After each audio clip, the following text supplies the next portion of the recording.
जब न ब्रह्मा थे, न विष्णु, न शिव, फिर वह कौन थे जो अंधकार के परे समय के पार मौन की गोद में स्थित थे? क्या वह सदाशिव थे या नारायण, या दोनों एक ही हैं? सदियों से अर्षियों ने ध्यान में उतरकर इस प्रश्न का उत्तर खोजा।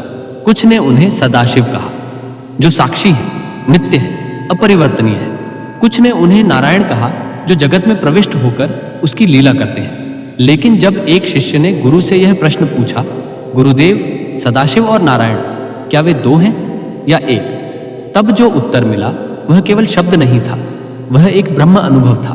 और आज वही रहस्य आपके समक्ष है, शब्दों में गूंथा हुआ, पर मौन को छूता हुआ तैयार हो जाइए एक ऐसी यात्रा के लिए जो ना केवल आपको शिव और विष्णु के पार ले जाएगी, बल्कि स्वयं आपसे भी परे आगे बढ़ने से पहले जो भी हमारे चैनल पर नए हैं, कृपया मेरे इस धार्मिक चैनल को सब्सक्राइब जरूर करें।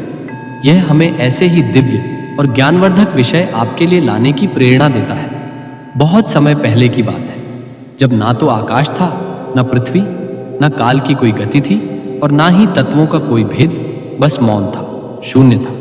और उस शून्य के भीतर भी एक चेतना थी, परम नित्य अनिर्वचनीय। ना वह शिव थे, ना विष्णु, ना ब्रह्मा, ना ही कोई नाम। वही एक सत्ता कालांतर में अनेक रूपों में प्रकट हुई। मनुष्य की सीमित बुद्धि ने जब उस असीम को समझने की चेष्टा की, तब उसे भिन्न भिन्न नामों और रूपों में जाना। कोई उसे शिव कहता है, कोई विष्णु, कोई आदिशक्ति, तो कोई परब्रह्म।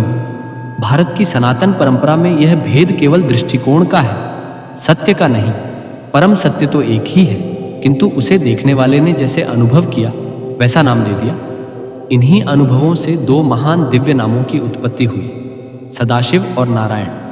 दोनों ही परम तत्व के दो अभिव्यक्त स्वरूप हैं, परंतु उनकी महिमा, कार्य, स्थिति और अनुभूति में सूक्ष्म अंतर है, जिन्हें केवल श्रद्धा या वाद से नहीं, बल्कि साधना और अनुभव से जाना जा सकता है। पुरातन काल में हिमालय की एक पवित्र गुफा में एक महान आर्षि वास करते थे। वे तप, ज्ञान और ध्यान की चरम अवस्था में स्थित थे। उनके पास एक युवा शिष्य आया, जिसने वर्षों से ब्रह्म ज्ञान की साधना की थी, पर अब भी कुछ रहस्य शेष थे। वह झुका प्रणाम किया और विनम्र स्वर में प्रश्न किया, गुरुदेव, यह जो हम सदाशिव और नारायण कहते हैं, क्या यह दो भिन्न परमात्मा हैं या एक ही? और यदि एक है तो फिर दो नाम क्यों? गुरु मुस्कुराए। उनकी दृष्टि गहन और शांत थी।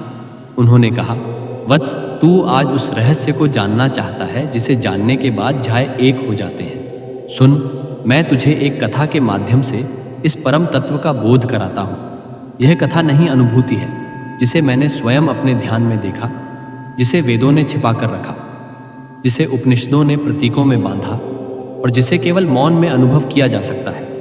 गुरु बोले, प्रारंभ में कुछ भी नहीं था, केवल एक ही सत्ता थी जो ना देखी जा सकती थी, ना सुनी, ना सोची जा सकती थी। वह चेतना न पुरुष थी, न स्त्री, न जीव, न निर्जीव, वही अनाम सत्ता। जब सगुण होने की इच्छा करती है, तब वह एक कंपन से युक्त होती है। यही पहली स्पंदना ही इच्छा शक्ति है, और इसी इच्छा से प्रकट होते हैं दो महान स्वरूप, सदाशिव और नारायण। सदाशिव का प्राकट्य उस स्थिति में होता है जब चेतना केवल होने की अवस्था में स्थित होती है, ना कोई कर्म, ना इच्छा, केवल स्वरूपा स्थिति।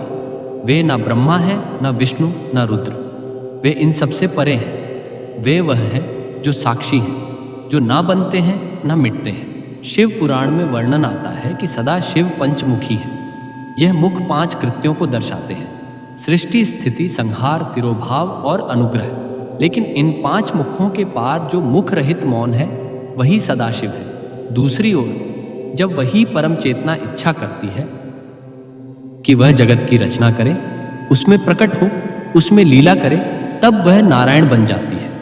नारायण जिसका अर्थ है वह जो नर यानी जल में स्थित है, या वह जिसमें समस्त जीव स्थित है।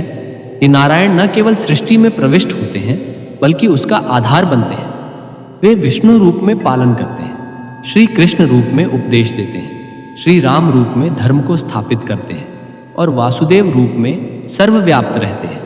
वे अवतार लेते हैं क्योंकि वे लीला करते हैं। शास्त्रों में यह भी वर्णन आता है कि जब ब्रह्मा ने कमल में आंखें खोली तो चारों ओर जल ही जल था।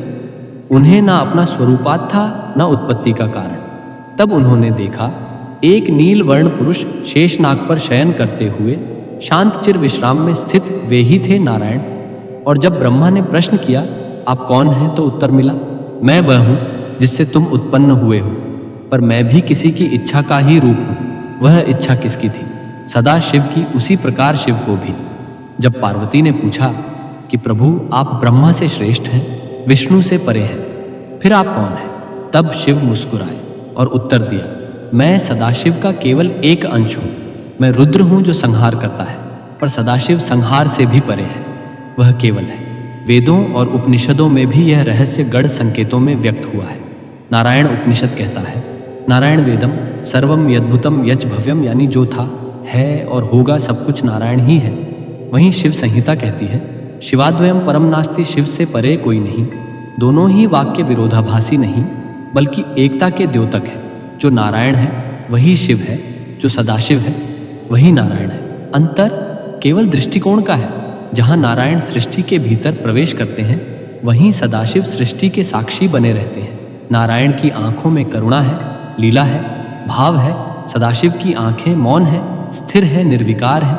नारायण का हृदय समुद्र की लहरों जैसा है, भावुक, लेकिन व्यापक सदाशिव का हृदय आकाश जैसा है, स्थिर, शांत, परिपूर्ण। महाभारत में श्री कृष्ण ने अर्जुन को गीता में उपदेश दिया, अहम आत्मा गुणाकेश सर्वभूताशय स्थित।